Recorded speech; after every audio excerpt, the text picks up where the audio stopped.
which I think is kind of nice. There's really nothing to fear in death. I don't look forward to the process of dying, but I'm not afraid of death per se. And Bertrand Russell again said, "I believe that when I die I shall rot, and nothing of my ego will survive. I am not young and I love life, but I should scorn to shiver with terror at the thought of annihilation. Happiness is nonetheless true happiness because it must come to an end, nor do thought and love lose their value because they are not everlasting.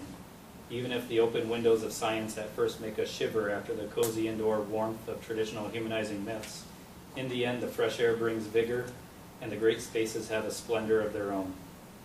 And I reading that, I think back to when I first became an atheist, and actually thinking back to when I was a religious person, I do find, similar to his sentiment here, that actually I find myself much happier now, strangely. Not to try to convince anyone that means anything, and whether I was happy or not happy is kind of irrelevant to the truth of the claim, but in a way, I now have a greater appreciation for the finiteness of life. I'm not living for some kind of eternal afterlife. I realize that every moment is fleeting, and that someday my life will come to an end, and that's it. And so understanding that makes all the time between now and then that much more valuable, and I find myself wanting to squeeze every bit of meaning out of that while I'm here.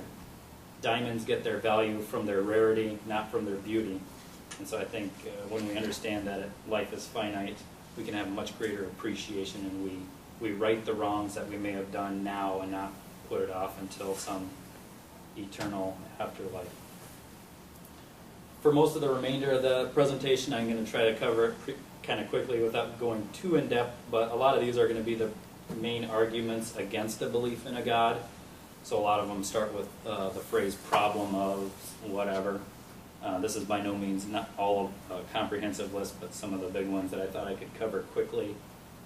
The first one is called the problem of scale, just understanding how big the universe is and how little we are. You could fit 1 million Earths inside our sun. 7 billion suns would fit inside the largest star that we know of, which is named Canis Majoris. So that's a graphical representation there. You can't even see our sun on the larger image of the star. There are 400 billion other stars in our galaxy, so that's the Milky Way. And then, of course, there are hundreds of billions of other galaxies in the universe. This is a picture taken from the Hubble Deep Field Telescope, and all of those are individual. They look like stars, but they're actually each individual galaxies. And this is just from a postage stamp section of sky, basically. So it's by no means a very big picture of our sky. It's just a tiny fraction of it. So to comprehend all that vastness, it seems to me that humans are rather insignificant. If one wants to claim that we're the crown jewel of creation, I think you have a kind of an uphill battle in that respect. You look at the sheer size of the universe, and the size of the universe is dwarfed by the emptiness of the universe. When you consider it takes 4 light years to get to just the nearest star, it's an awfully empty space.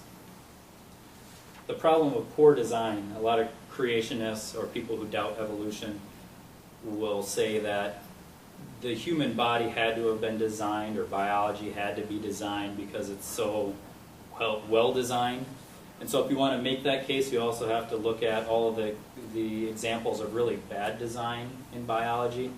And I only picked 2 examples. I could have done a whole bunch, but the first one is the prostate gland. And guys, if you live long enough, you're going to have issues with your prostate. It's just the way it is. It's a bad design that we evolved. Our ancestors didn't live to be 90 years old, so it wasn't something they had to worry about. Genetically speaking, there was no evolutionary pressure at that point to not have a prostate that enlarges that much. Over 90% of men over the 80 years old will have an enlarged prostate. This is called benign prostatic hypertrophy, or BPH they abbreviate it as. And what it causes is, you can see the bladder there. The bladder, from the bladder to the outside of the body is the urethra. It's the tube that urine passes from. Right under the bladder is a donut-shaped gland called the prostate, and the urethra goes right through the middle of the prostate gland. which isn't a problem for us when we're young. There's plenty of room. But as we get older, the prostate gland grows. It basically keeps growing. And eventually it starts to squeeze off that urethra because it goes right through the middle of it. And that causes painful urination, things like that. So we can see right away that's not a good design. And it still boggles my mind that there are creationists out there who believe the Bible is literally true, and that Noah and some of those early patriarchs lived to be 800, 900 years old. You know, I shudder to think at how big their prostates were after that time, but they must not have been too happy. The last one I was going to cover is the vagus nerve. This is a nerve that goes from the brain to the larynx, which is in the throat, so basically the voice box.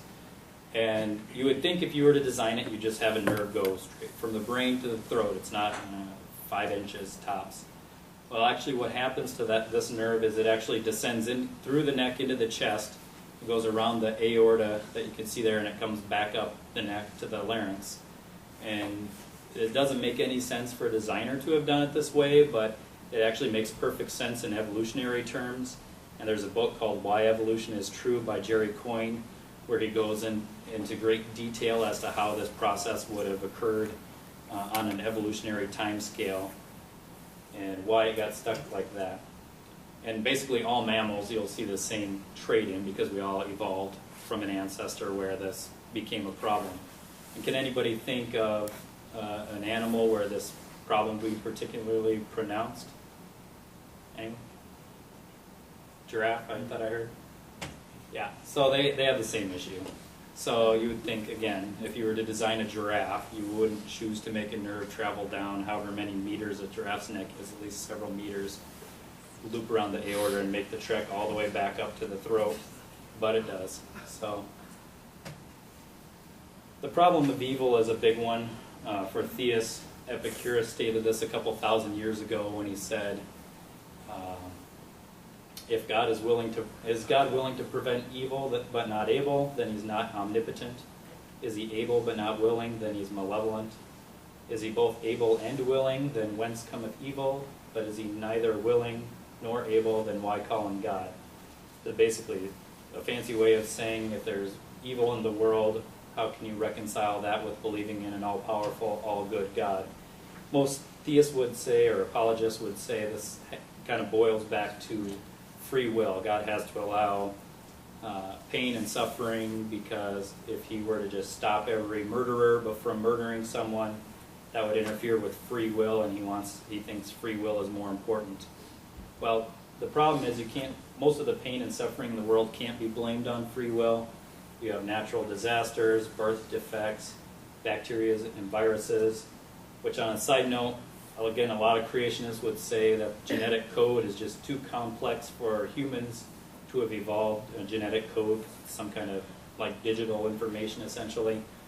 Well, once you make that claim, then you also have to acknowledge that since bacteria and viruses are also made of genetic code, that God had to have designed them in his workshop as well. It's not sufficient just to say they just happened from the fall of man when sin entered the world. It doesn't work that way. It's either one or both. So then God basically was in his workshop designing bacteria and viruses with their intended purpose of liquefying children's organs and making people go blind, knowing full in advance what would be the outcome of all of that. Plenty of pain and suffering in nature, the whole predator-prey relationship, everything is food for something else.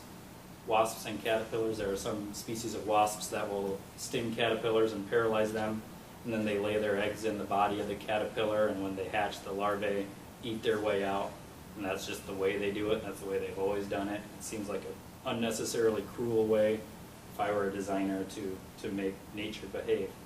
And then pain. Some level of pain is normal and desirable.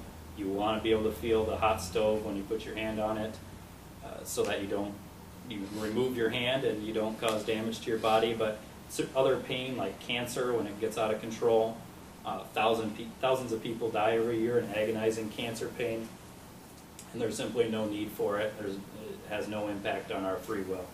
And one would think that a benevolent, all-powerful being would take some kind of steps to reduce some of this pain and suffering.